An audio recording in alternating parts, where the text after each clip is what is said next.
comment les mutuelles, parce qu'elles sont, peuvent relever ces défis. Et au moins de deux façons. D'abord par leur forme, parce que les mutuelles sont des sociétés de personnes avec des gens qui sont, certes, parfois des consommateurs, mais aussi parfois des gens engagés quand même de la définition de solutions et surtout en acceptant la solidarité et le collectif. Et il me semble que c'est plutôt en phase avec les nécessités du moment. Et puis d'autre part, par leurs inspirations, on voit bien qu'aujourd'hui, l'idée de trouver des solutions communes et qui bénéficient à tous, cette idée-là est a priori plutôt en cohérence avec les besoins. Et puis, comme je l'ai écrit dans cet ouvrage, même si le terme mutuel est devenu un nom commun pour définir une certaine forme d'activité d'assurance complémentaire santé en l'occurrence, ça reste une idée qui n'est pas commune. Très bien, merci Jérôme. Jean-Luc, pouvez-vous nous rappeler ce qu'est Vovox et puis et pourquoi cette nouvelle collaboration sur cette nouvelle édition, sur ce nouveau numéro? Alors oui, je vais même dire ce qu'est Vovox parce que Vovox c'est une marque récente.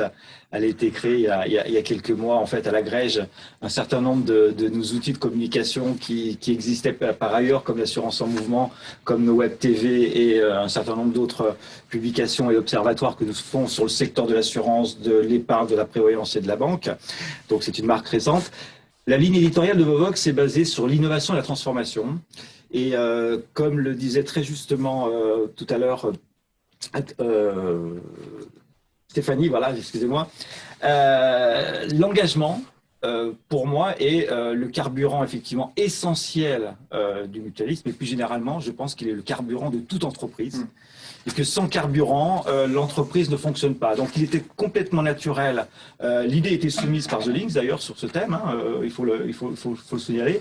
Il était totalement naturel que nous, travaillant sur du contenu éditorial lié à la transformation, nous participions à nouveau avec grand plaisir à ce sujet sur l'engagement qui est aujourd'hui essentiel et qui est un levier de transformation. On aura l'occasion, je crois, d'en parler plus profondément. Absolument. Merci Jean-Luc.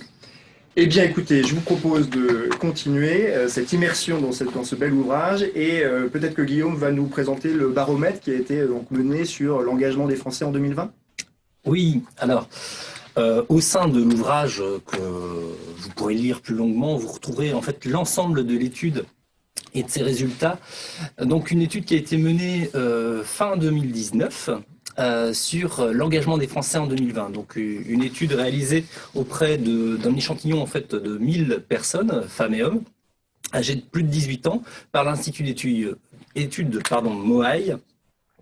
Et alors, on pourrait se poser la question, en fait, finalement, cette question sur l'engagement.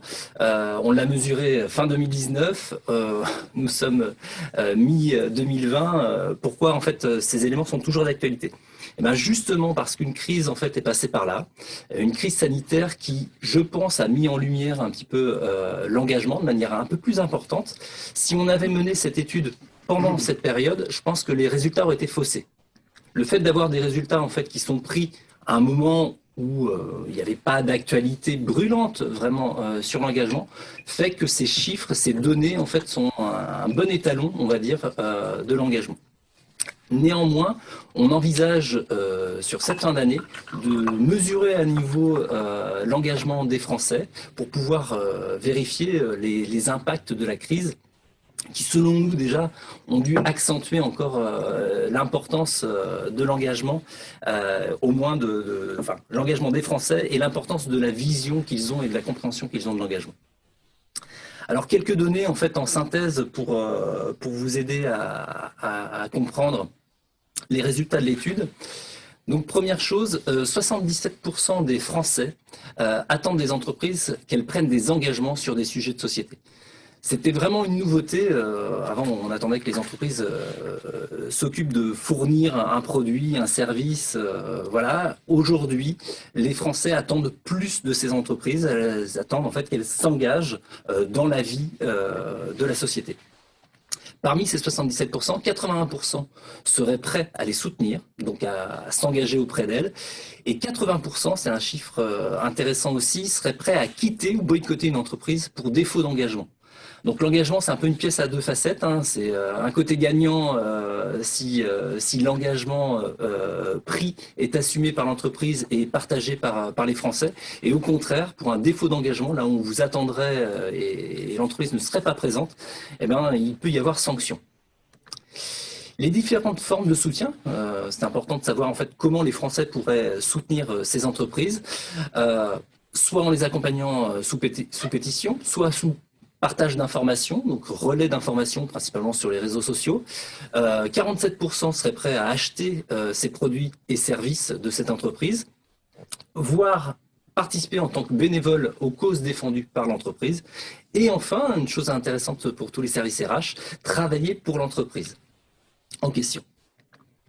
En matière d'engagement sociétal, ils font principalement confiance, en fait, c'est pas étonnant, plutôt aux associations locales. On s'intéresse un peu plus à ce qui se passe à côté de chez nous, aux grandes ONG, à leur propre engagement pour 31%, c'est-à-dire avec l'envie de se prendre en main et de participer à cet engagement, et 31%, ce qui n'est pas anodin, aux acteurs économiques qui reprend en fait tout le tissu d'entreprises sur lesquels ils attendent aussi de l'engagement et pour lesquels ils sont prêts à faire confiance.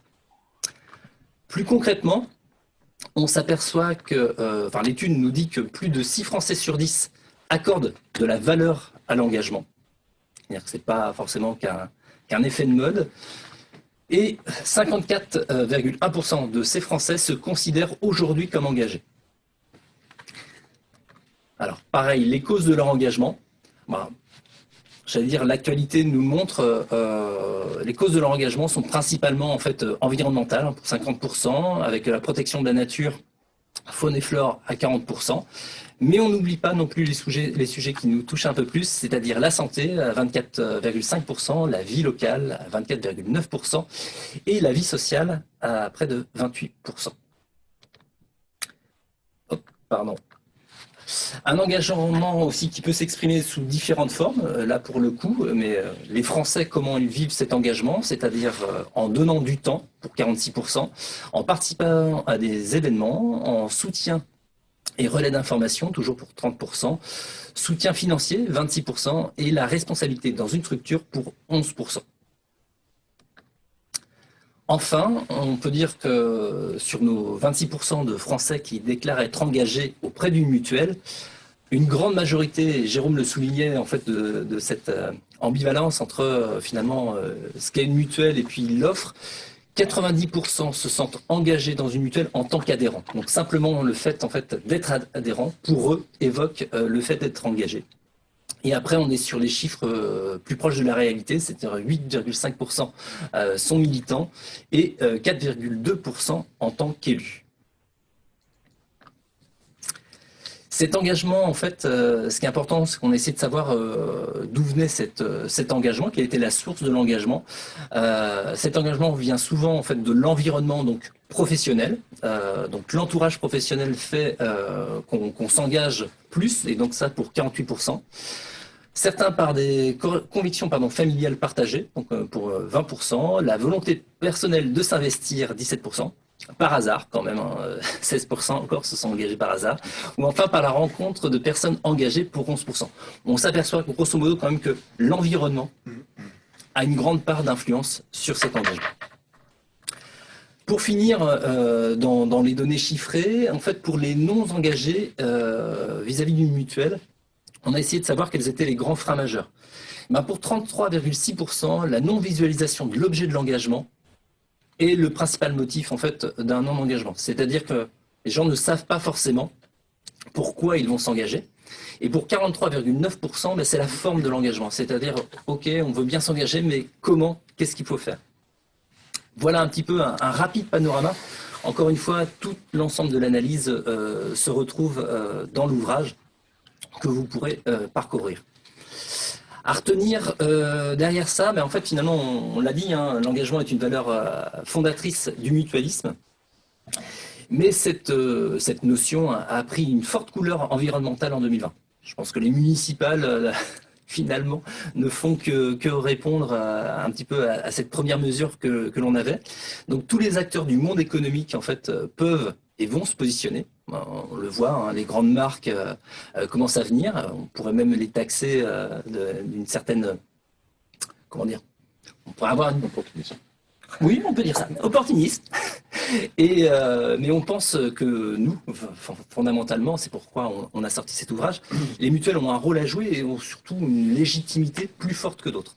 Le seul problème, c'est que si elles ne le disent pas, si elles n'occupent pas le terrain sur ce sujet, ben, elles pourraient se faire non seulement perdre cet avantage qu'elles ont vis-à-vis de l'ensemble du marché, mais aussi se faire confisquer complètement cette valeur que l'on voit incarnée chez elles. Voilà, sur la partie études. Merci Guillaume. Jérôme, est-ce que vous voulez rebondir peut-être sur les différents chiffres que nous avons parcourus? Enfin, moi, il y a une diapositive qui me semble extrêmement intéressante, c'est celle sur les freins à l'engagement, tant par l'objet que par la forme de l'engagement. Ça veut dire beaucoup de choses, en fait, sur ce que sont devenues les mutuelles, alors, notamment les mutuelles santé, qui ont été, en fait, un vecteur d'engagement fort lorsqu'il s'agissait de construire de la protection sociale sous différentes formes, ou d'autres activités qui étaient liées. Aujourd'hui, que cette activité-là est très réglementée, objectivement, c'est quand même moins facile d'intéresser les gens à devenir débattre d'un truc qui n'est pas débattable. En plus, on ne peut même pas le vendre tout à fait au tarif qu'on veut, donc voilà, c'est quand même un peu compliqué. Et puis la forme, je pense qu'elle souffre aussi du fait qu'aujourd'hui, on n'est plus dans l'attente d'être convoqué seulement une fois par an à une assemblée générale, et encore au mieux, pour donner son avis sur des résolutions qui sont de toute façon bien cadrées à l'avance. C'est objectivement pas ce qu'il y a de plus palpitant en termes d'engagement, enfin de forme d'engagement. Pour autant, je pense que la crise est en train de bouleverser quand même les choses, parce que on voit bien qu'il y a quand même des sujets nouveaux à adresser, comme on dit en mauvais français, que cette forme-là mutualiste peut être le réceptacle pour justement proposer quelque chose. Même si ce qu'on a vu aussi, c'est que les liens se sont distendus quand même. Je pense que c'est un vrai paradoxe. Hein. La crise nous met dans une situation où on voit bien qu'il y a des grands enjeux qu'il va falloir traiter, et en même temps, les formes de l'action sont devenues beaucoup plus diffuses. D'abord parce qu'on nous demande d'être à plus d'un mètre l'un de l'autre, déjà, donc c'est pas super simple. Et puis donc les rassemblements physiques pour travailler ensemble sont pas tout à fait adapté à ce qu'on a l'habitude de faire, exactement. Donc la question, c'est comment aujourd'hui on reconfigure, y compris dans les mutuelles, la proposition d'engagement, y compris avec des nouvelles formules d'engagement par les technologies à distance, par des trucs qui sont moins figés peut-être aussi que des réunions récurrentes, etc. Et c'est ça qu'il faut arriver aujourd'hui à prendre en charge dans les mutuelles. Encore une fois, hein, l'idée est quand même pas commune de faire ça sous cette forme-là. Maintenant, il faut s'adapter et à l'objet et dans la forme. Très bien. Merci Jérôme. Guillaume, je te propose peut-être de nous présenter les contributeurs de ce bel ouvrage et voir qui ils sont. Alors, peut-être pas tous. Alors, je vais peut-être Ils pas sont nombreux. tous les présenter. Seulement, on a interrogé en fait 16 grands dirigeants de mutuelles, alors que ce soit aussi bien des présidents que des directeurs généraux, qui nous ont, alors ça me permet d'ailleurs de les remercier à nouveau, qui nous ont donné leur contribution. Donc l'idée, en fait, on a passé 1 heure avec eux à débattre sur l'engagement. On avait des questions posées. Ils ont suivi ou pas, hein, largement débordés parfois, mais on a eu en fait une richesse qu'on retrouve dans l'ouvrage, qu'on a intégralement repris, qu'on a juste en fait, on a remanié les sujets pour qu'ils puissent se combiner les uns aux autres et qu'on ait une lecture la plus facilitée possible, mais on a vraiment toutes les idées qu'ils ont voulu nous partager dessus. Donc, je vais essayer de résumer un petit peu sur 5 points essentiels, peut-être leurs paroles. Je vous inviterai vraiment derrière à parcourir l'ensemble des interviews et l'ensemble des prises de parole. Les 5 points peut-être à retenir, c'est, ils l'ont tous repris, l'engagement comme moteur originel en fait de la fondation de ces mutuelles. Donc chacun en fait a fait un peu appel à l'histoire, nous a rappelé comment chacune de leurs mutuelles en fait était née et comment ce lien historique peut-être c'est un peu distendu. On s'aperçoit quand nous, on analyse un petit peu les regards de chacun, que par exemple, dans des mutuelles dites encore affinitaires, avec un public bien délimité, et ben ce lien historique est resté assez fort. Et par contre, plus les mutuelles en fait, ont grandi, sont devenues généralistes, plus en fait ce lien en fait a perdu, parce que les combats ont un petit peu changé. Et donc on a un objet d'engagement qui est peut-être un peu plus difficile à observer. Le deuxième point, c'est un engagement porté par toutes les parties prenantes. Et ça, en fait, ça fait aussi un petit peu une découverte, c'est-à-dire que l'engagement est aussi bien porté par la structure en tant que telle, mutuelle. Elle est portée également, donc, on s'y attendait, par ses militants. Elle peut être portée aussi par les adhérents. Et enfin, portée par les collaborateurs. Et on a senti de plus en plus, en fait, dans les discours, finalement, cet alignement nécessaire, d'ailleurs, en termes de précision, d'un alignement entre élus, entre le monde d'élus, le monde militant et le monde des collaborateurs, avec un vrai gain en fait de légitimité, de productivité. Pourquoi? Parce qu'en fait, on apportait aux collaborateurs plus de sens final sur ce qu'ils réalisaient. Le troisième point, en fait, c'est la différenciation en fait peut-être des engagements selon la nature des mutuelles. On s'aperçoit que les mutuelles dites 45 sont plus attachées en fait à la protection de la personne, sont plus sur les engagements sociaux, c'est-à-dire sur les combats un peu originels des mutuelles, apporter à tous une santé de qualité, une prévoyance de qualité. Quand les mutuelles d'assurance, peut-être moins portées sur la protection de la personne, aujourd'hui se retrouvent plus dans des engagements sociétaux. C'est-à-dire que les sujets qui sont abordés dans leur engagement sont peut-être plus ouverts, plus larges que ce qu'on peut retrouver dans les mutuelles 45. C'est en tout cas ce qu'on retrouve un petit peu dans les interviews que l'on a. Le quatrième point évoqué, c'est l'engagement comme source de performance. C'est-à-dire que là où certains, un marché pourrait se dire qu'en fait, mutuelle, c'est peut-être une façon, comme ils n'ont pas de dividendes à reverser, peut-être que la performance n'est pas au rendez-vous. Eh bien non, en fait, les dirigeants nous disent que l'engagement de performance peut être encore plus fort, parce que la finalité qu'on va retrouver derrière n'est pas d'une rémunération extérieure, mais au contraire d'un réinvestissement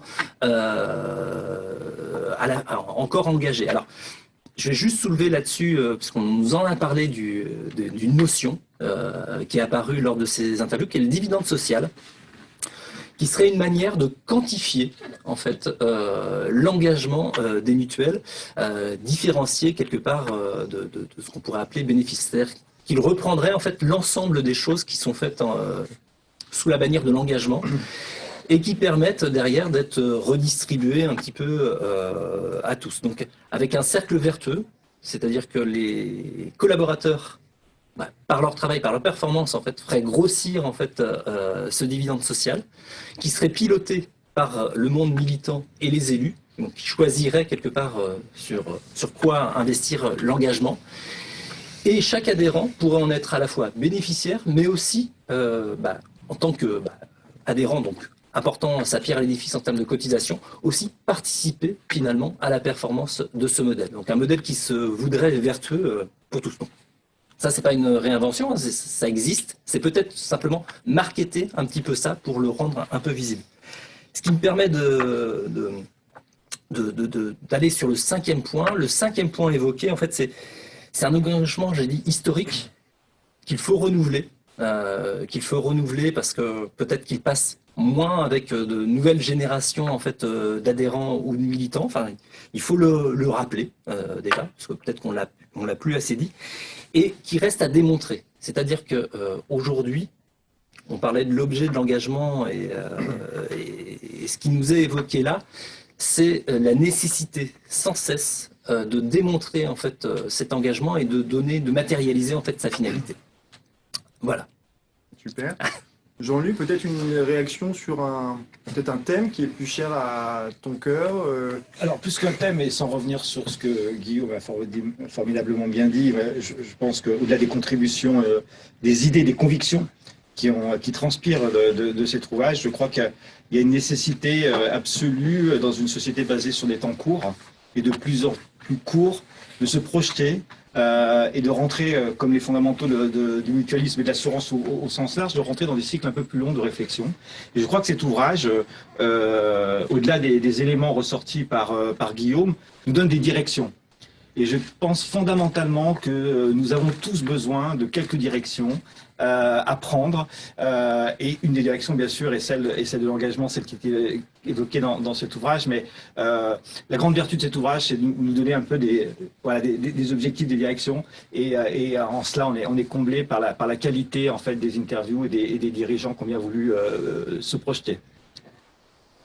Jérôme, est-ce que vous voulez rebondir sur un des thèmes Moi, j'ai un problème avec la notion de dividende social, mais parce que je pense que le choix des mots est important et que c'est compliqué d'expliquer qu'on est dans des sociétés qui n'ont pas d'actionnaires, donc on ne verse pas de dividendes. C'est en principe la formule de langage qui est la plus simple à utiliser pour expliquer la différence et la réintroduire sous l'angle du dividende social. Il reste une notion, enfin, qui reste intéressante sur le plan intellectuel, on va dire, mais qui reste quand même franchement matérialisée. Après qu'on explique qu'il y a des arguments tangibles au fait d'être dans cette forme d'organisation, moi ça me parle. Dans le monde coopératif, ça existe pour le coup. Je prends l'exemple du crédit coopératif. On est la dernière banque coopérative à pratiquer, qui s'appelle la ristourne coopérative. C'est-à-dire qu'au-delà du fait qu'on rémunère les parts sociales qui nous apportent l'argent pour travailler, c'est la seule façon qu'on a de se financer, plus on utilise les services de la banque et plus on emprunte de l'argent à la banque après l'avoir apporté, plus on aura une ristourne annuelle, donc une forme d'intéressement à l'utilisation de la coopérative. Donc le fait qu'on donne du sens à l'adhésion, à l'engagement dans la mutuelle, dans la coopérative, notamment en rétribuant cet engagement d'une façon qui est la ristourne, c'est symbolique, à vrai dire, c'est pas une source d'enrichissement, mais en tout cas qu'on marque le coup d'une façon ou d'une autre, me semble plutôt aller dans le bon sens, parce qu'il faut arriver quand même à matérialiser les choses. Très bien, merci Jérôme. Stéphanie, peut-être une réaction sur...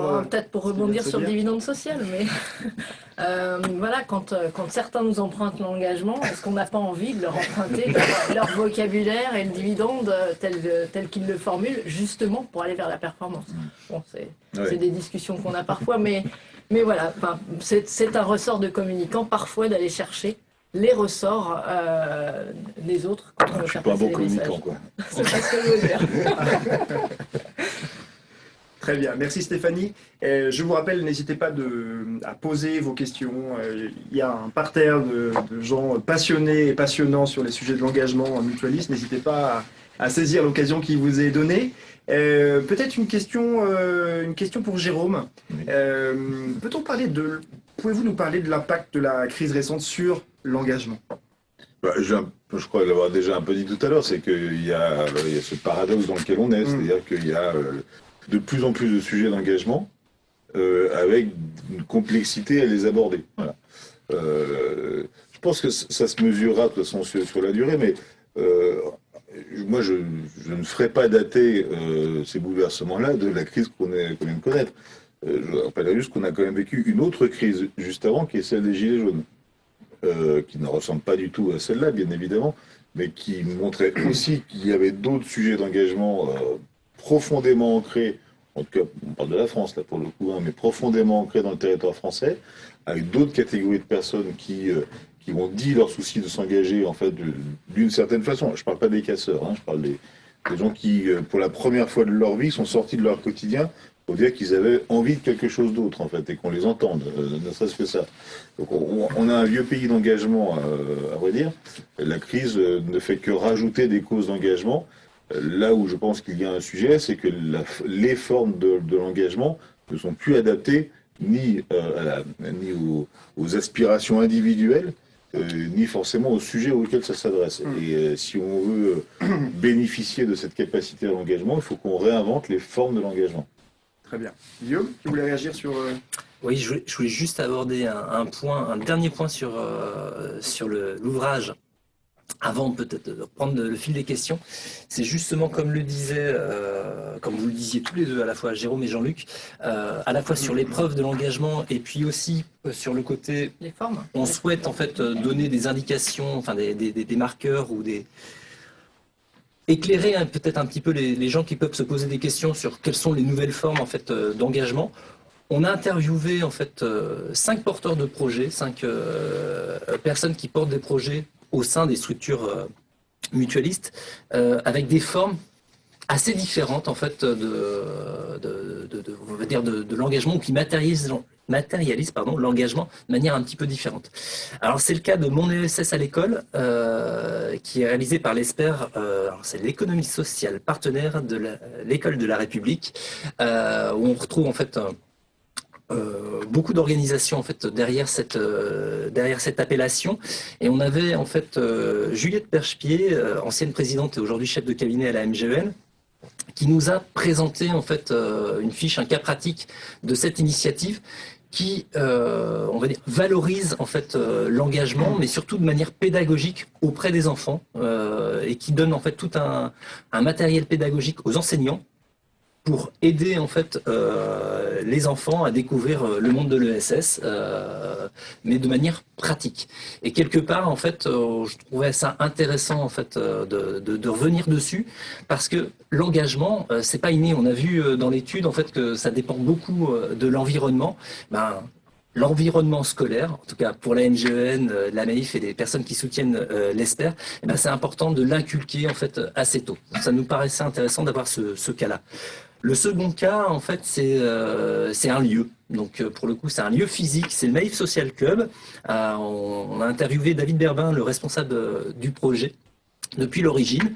Et ce lieu d'échange, finalement, où vit l'engagement, un engagement culturel, un lieu de débat, un lieu de découverte, etc. C'était aussi une autre forme pour une marque comme la Maïf d'affirmer en fait son engagement. Et ça nous semblait intéressant d'étudier aussi ce cas qu'on retrouve dans le bouquin. Dans la belle édition. Oui, surveille tes mots. Les mots ont tout sens. Une autre forme d'engagement portée par la Massif, c'est Diffuse. On a interviewé François Quintreau, responsable du projet. Donc là, on est vraiment sur une plateforme, une plateforme en fait d'échange, où se retrouvent à la fois les personnes qui ont envie de s'engager, qui ont envie de donner du temps en fait, une heure, un jour, plus longtemps en tant que bénévoles, et les associations qui retrouvent, qui ont des besoins de bénévoles. Donc on a une espèce de place de marché de l'engagement, où se retrouvent en fait ces différentes populations, offreurs et donneurs. Le quatrième sujet, c'est porté par Victor Vidi, DGA Communication et Affaires Institutionnelles de la MNT, c'est MNT Mobilise. Encore une solution digitale qui est faite pour héberger en fait les initiatives et des débats portés par les militants et les adhérents MNT. L'idée étant en fait de faire vivre l'engagement, peut-être sur d'autres moments qu'une AG ou des réunions physiques comme ils en font avec leurs adhérents. Donc cet espace d'échange où les gens peuvent réagir, interagir entre eux, donc, qui a été lancé récemment. Et enfin, le dernier cas pratique étudié, Vive les solidarités, un festival musical qui a malheureusement jusqu'à présent une seule édition l'année dernière, puisqu'il a été reporté pour cause de Covid cette année, donc à Dijon. Ce qui est intéressant dans ce cas-là, c'est à la fois en fait de porter l'engagement quelque part auprès de populations peut-être un peu plus jeunes, pour ça on est sur un festival musical, et porter l'engagement à la fois des mutuelles qui soutiennent ce projet, des associations locales aussi qui portent des projets locaux, et de pouvoir donner une matérialité avec des ateliers, des débats autour du festival. Donc autour du festival, il y a tout un village en fait dédié au sujet qui vit là-dessus, et puis c'est aussi pour le groupe Vive un moyen de faire groupe, peut-être, autour de toutes ces entités pour les rassembler autour d'un événement. Voilà. Mais je vous invite à lire ces cas pratiques présentés dans l'édition. Merci Guillaume. Jérôme, je vais venir vous chercher à nouveau. Vous parliez tout à l'heure des Gilets jaunes. On a vu dans l'enquête que les Français, en fait, attendent que les entreprises s'engagent. Mais au fond, n'est-ce pas un rôle que l'État doit entreprendre, doit endosser? Oui, historiquement, dans notre pays, on a plutôt tendance à s'engager pour que l'action publique change, en tout cas pour l'influencer, par la politique, le syndicalisme, se présenter à des élections locales. Donc on est plutôt dans le champ du public en principe, c'est vrai. Le fait est qu'aujourd'hui, l'action publique fait moins rêver. Peut-être aussi parce qu'elle donne le sentiment de donner de moins en moins de marge de manœuvre, on va dire. Pour des raisons qu'on ne va pas débattre ici. Donc il y a forcément un lien entre le fait de donner le sentiment qu'on a moins de marge de manœuvre et le fait qu'il y ait moins d'engagement pour l'action publique. Ça paraît à peu près normal. Et puis, si c'était l'inverse, j'espère que ça se vérifierait aussi, bien évidemment. Donc forcément qu'il y a un déport sur d'autres terrains et que les entreprises sont forcément interrogées par rapport à cette quête de sens. Ça se mesure déjà dans la volonté de trouver un travail pour beaucoup, et notamment pour beaucoup de jeunes, d'avoir un travail qui ait du sens. C'est pour ça que l'économie sociale, en principe, est plutôt bien positionnée dans l'affaire, même ça dépend comment on la définit, à vrai dire, comment on la comprend. Mais en tout cas, il est vrai qu'il y a cette quête de sens au travail qui compte. Il y a de plus en plus, même si en France on est moins avancé qu'ailleurs, aussi les mouvements de consommateurs. Alors ça c'est pour la partie collective, mais nos comportements individuels de consommateurs qui sont une source d'engagement. Et c'est vrai que là, les entreprises, elles jouent gros en fait, parce que les attentes donc se reportent sur elles, et les engagements qu'elles vont prendre en regard de ça vont être jugés peut-être encore plus sérieusement que l'action politique aujourd'hui, ou l'action publique qui est un peu dégradée. Et c'est pour ça que j'ai tendance à dire que les entreprises ne doivent pas prendre des engagements à la légère en matière d'engagement. Et si elles le sont, il faut qu'elles le soient complètement. Il ne faut pas que ça soit cosmétique, juste pour des raisons de communication, nonobstant le fait que c'est un beau métier. Mais il faut quand même qu'elles fassent attention à ça, parce qu'en fait, elles peuvent être sanctionnées aujourd'hui très facilement. En fait, d'ailleurs, ça a été dit à l'envers dans votre enquête, parce que les gens ne sont pas à s'engager pour une entreprise en consommant, mais elles sont aussi prêtes à s'engager contre en ne consommant plus. Elles sont prêtes à ne plus aller y travailler. Il y a des exemples assez connu d'un très grand producteur d'énergie français, je ne vais pas le citer, qui a été pendant des dizaines d'années le top du recrutement chez les jeunes ingénieurs français, qui aujourd'hui ne peut plus, parce que son image ne correspond plus aux attentes, y compris de ceux qui font des études d'ingénieur. Il n'est plus assez attractif. Donc les entreprises, elles sont jugées et potentiellement sanctionnées sur l'acte de consommation, sur l'acte d'implantation également, parce qu'il y a des États, des régions peuvent très bien dire, mais moi je ne veux plus de ce type d'entreprise. Elles peuvent être sanctionnées dans leur capacité à recruter également, parce qu'elles seront moins attractives, donc il faut qu'elles fassent très attention sur ce sujet-là. Il faut sans doute qu'elles prennent des engagements parce qu'il y a une aspiration à, et en même temps, elles ne peuvent pas prendre n'importe lesquels, parce que s'ils ne le tiennent pas, elles seront à mon avis encore plus durement sanctionnées. Effectivement. Alors donc du coup les sociétés redoublent d'engagement, mais Stéphanie, c'est une question pour vous, pour toi, pardon. Mais est-ce qu'il ne faut pas faire attention à ne pas tomber dans le sociétal washing? Oui. C'est à mon tour. Non, mais la suspicion de washing, elle est évidemment omniprésente chez les consommateurs. Guillaume citait un chiffre tout à l'heure en disant que 80% des consommateurs étaient prêts à boycotter une marque si finalement la marque n'allait pas au bout de son engagement. Donc oui. Après, la difficulté, c'est pas forcément que celle du communicant, mais c'est bien d'aller au-delà de l'intention. Et c'est bien le sujet du moment. Beaucoup de marques y vont et certains ne restent qu'au niveau de l'intention. Alors, trois points pour éclairer ça. Le premier, c'est peut-être remettre un peu les choses dans l'ordre. L'économie, elle est au service de l'homme, elle est au service du progrès, elle est au service du bien commun. Et donc, les marques doivent travailler leur raison d'être, la singularité de leur raison d'être, et ne pas avoir la même raison d'être que finalement que leurs compétiteurs. Et puis une fois qu'on a fait ça, pour ne pas verser dans un espèce de discours commun, l'idée c'est bien d'avoir un discours de preuve et d'engagement précis. Donc ça c'est un vrai travail à faire. Et on sent bien que le temps n'est plus forcément au discours, mais vraiment dans ce temps du changement et de la mise en œuvre. Ça, c'est la première chose. La deuxième chose, c'est interpeller les dirigeants des entreprises, parce que si nous ne sommes que des communicants, pour le coup, c'est bien le rôle des dirigeants que de porter ces engagements, puisque en fait la communication n'est que la traduction d'une stratégie d'entreprise. Puis le troisième point, alors là pour le coup c'est notre rôle, le rôle des agences. On doit jouer ce rôle de tiers de confiance, on doit faire attention de ne pas se faire entraîner dans des choses qui sont un peu faciles probablement.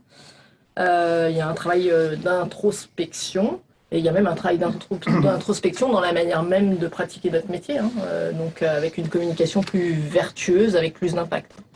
Donc voilà, il n'y a pas que les entreprises, il y a même les agences qui sont concernées par ces sujets. Jean-Luc, on parlait de raison d'être tout à l'heure avec Stéphanie. De la raison d'être à la RSE, il y a un tout petit pas. Donc la RSE sur le papier, c'est formidable, mais est-ce que certaines n'en prennent pas l'utilité comme un prétexte de com, comme un autre ?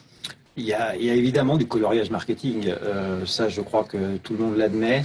Mais ce coloriage marketing ne doit pas cacher les vraies réalités des engagements de vraies marques qui portent leurs engagements et qui le prouvent au quotidien dans des actions très concrètes. Donc effectivement, ce coloriage marketing de certains peuvent nuire à la visibilité de l'impact des marques qui s'engagent. Mais je crois que finalement, ce coloriage marketing ne va pas durer. Moi, je suis très optimiste parce que les clients, les collaborateurs ne sont pas dupes en fait. Et donc, et ça se voit le coloriage marketing, hein, et ça se voit de plus en plus. Et l'engagement que moi j'élargirais en fait à une dimension plutôt sociétale que purement climatique. Je pense qu'effectivement l'entreprise, d'un point de vue général, a son rôle économique, mais elle a aussi un rôle sociétal d'agir pour le compte de la société, de ses clients, de ses collaborateurs.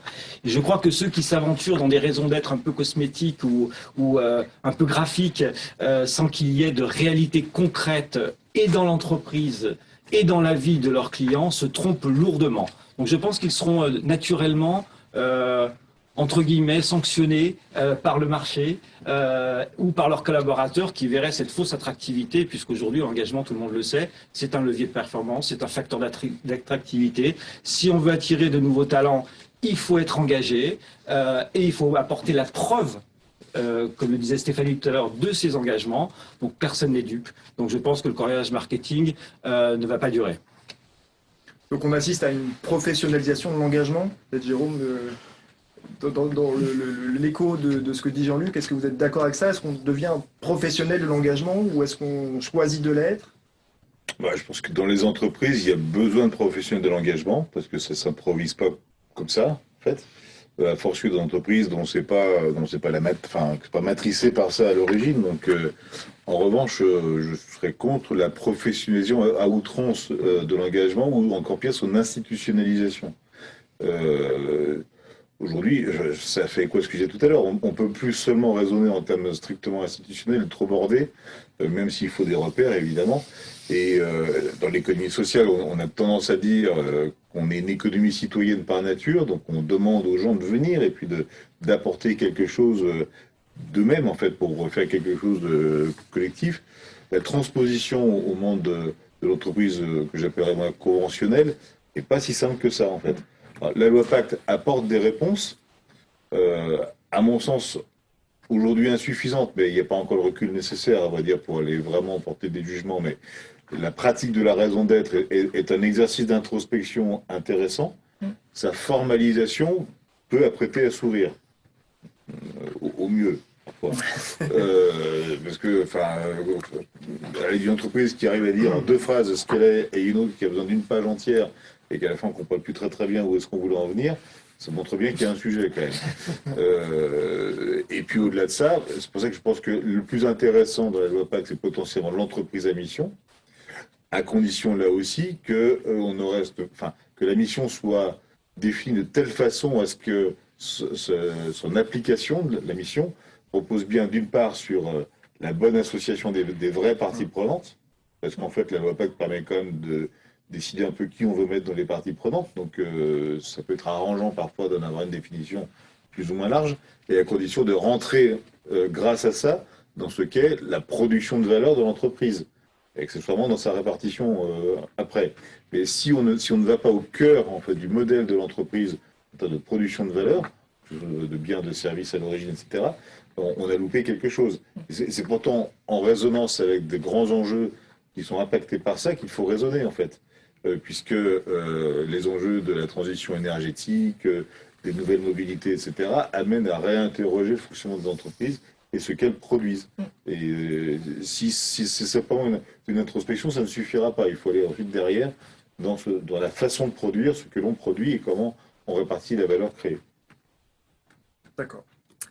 Peut-être une question pour Guillaume maintenant. Et autant qu'il n'a pas répondu. Quelles sont les évolutions majeures auxquelles on a pu assister par les acteurs de l'ESS sur l'évolution de l'engagement? Alors, sur l'ESS, je pense que Jérôme répondrait mieux que moi, mais je vais quand même essayer de m'avancer sur le sujet. L'évolution, en fait, elle est... je pense qu'il y a une prise de conscience qu'on est sur un moment où l'engagement a retrouvé son importance. Et je pense que les mutuelles, en fait, en sont ravies. Elles prenaient ça depuis longtemps.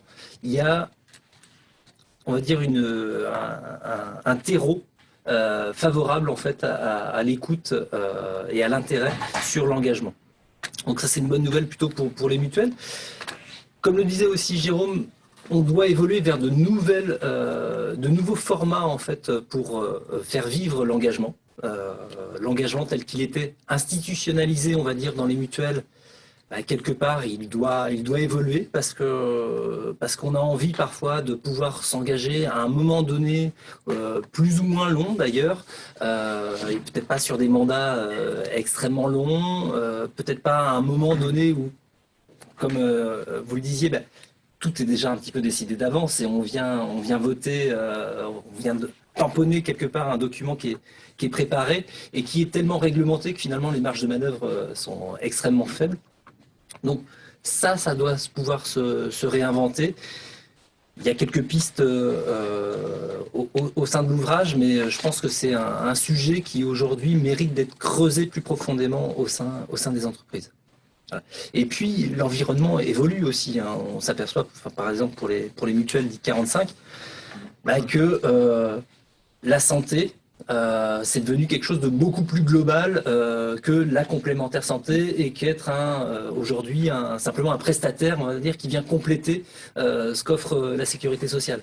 Et donc cette prise en compte en fait de la santé globale ouvre des perspectives extrêmement importantes qui sont d'autres services, même, j'allais dire, de l'avant prise en charge en fait de la santé.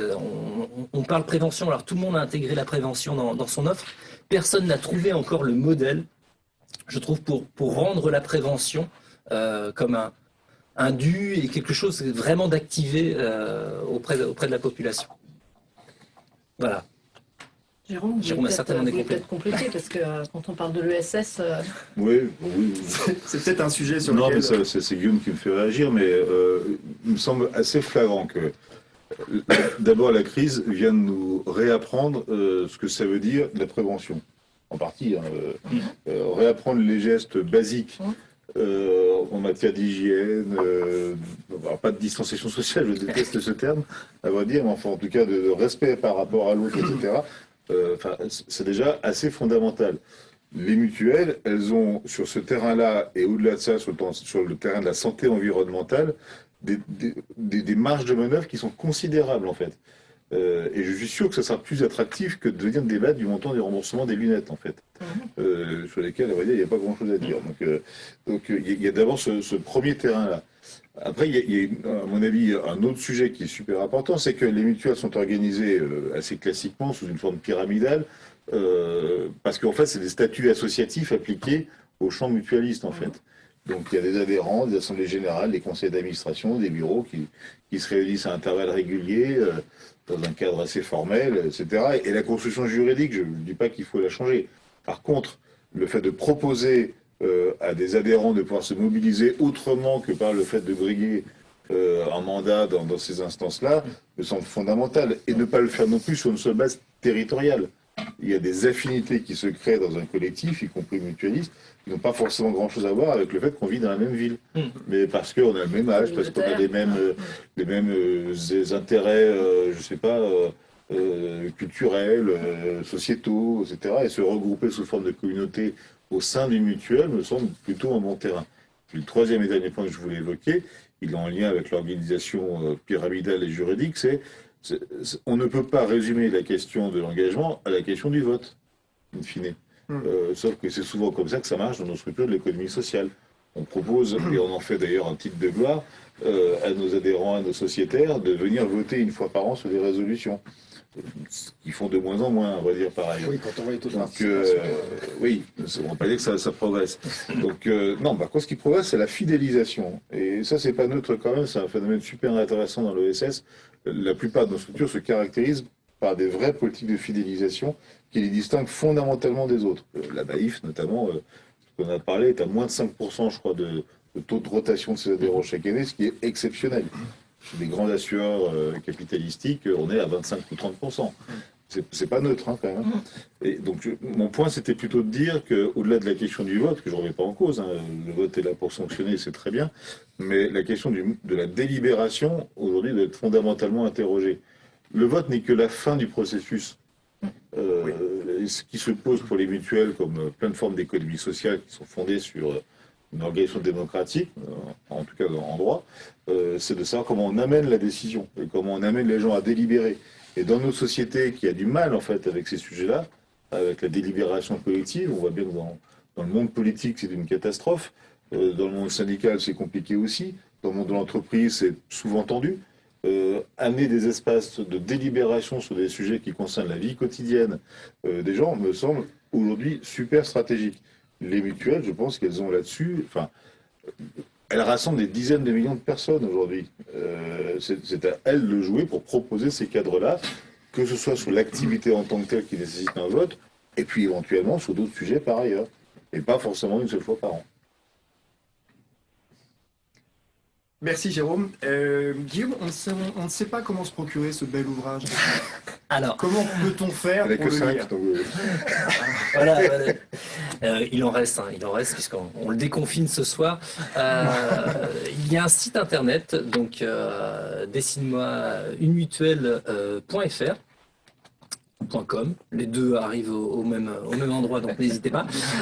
Vous avez en fait une présentation des différents ouvrages, de celui-ci, mais aussi de l'édition précédente, et vous avez en fait un espace pour pouvoir le commander. Le commander, en fait, vous avez juste quelques coordonnées à indiquer, et on prend contact avec vous en fait pour vous l'adresser. Et on vous invite aussi à échanger dessus. Donc on vous recontacte par rapport à ça. Donc n'hésitez pas à en commander.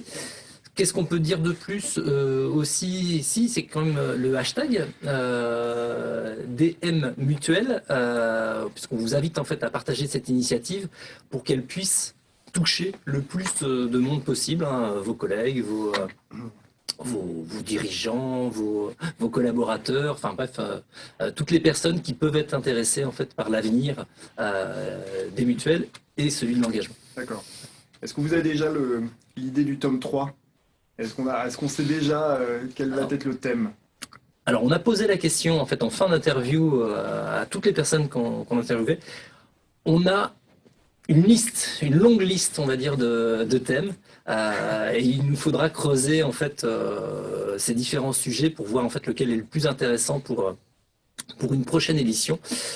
Et on va surtout pas tirer d'agenda sur cette prochaine édition parce qu'on a un petit peu dérapé sur la sortie de celle-ci. Donc déjà on va bien profiter de celle-ci. Hein, on va bien la lire et bien la partager ensemble. Mais voilà. Ce que je voulais juste redire, et je voulais réinsister sur ce que disait Jean-Luc. Il n'y a pas de vérité définitive en fait dans ce type d'ouvrage, et nous vraiment c'était l'idée en fait d'avoir un recueil en fait de données pour éclairer en fait toutes les personnes qui s'intéressent en fait au monde mutualiste, les éclairer en fait sur comment avancer, donner quelques pistes. Et nous en tant qu'agence, on n'est pas là non plus pour asséner des vérités, mais on est plutôt là pour accompagner en fait les problématiques de ces différentes marques avec leur terreau culturel, leurs aspirations, et de pouvoir en fait les aider quelque part à se développer. Donc là, on est vraiment sur un benchmark plutôt intéressant des prises de parole en fait des grands dirigeants. Et puis derrière, ben voilà, tout reste à construire. Parfait. Merci à tous les quatre. Nous étions engagés à tenir en 1 heure. Il est 19h, donc on est pile poil dans les clous. Peut-être le mot de la fin pour l'un d'entre vous, si vous souhaitiez parler, il est l'heure de le faire, vous ne se taira jamais. Moi, j'ai pas un mot de la fin, j'ai un vœu, en fait, tout simplement, que j'aimerais partager au plus grand nombre. On traite beaucoup de transformation dans nos sujets, on traite beaucoup d'innovation, on parle beaucoup de révolution numérique, on parle beaucoup de transformation des métiers, de transformation de la gouvernance. Eh bien, j'aimerais que dans ce deuxième semestre de l'année 2020 et en 2021, on parle autant de révolution numérique et de start-up que d'engagement. Je crois que ça nous aérerait un petit peu l'esprit et je crois qu'on en a grandement besoin comme levier de performance de l'entreprise et en particulier du milieu mutualisme. Parfait. Merci Jean-Luc. Eh bien, écoutez, il est l'heure maintenant de clore cette séance. Merci à vous d'avoir été si nombreux avec nous. N'hésitez pas donc à faire la demande pour récupérer ce bel ouvrage et on sera très heureux peut-être de venir vous le présenter pour ceux qui souhaitent avoir une illustration peut-être parlée de ce travail. Merci beaucoup et à très bientôt.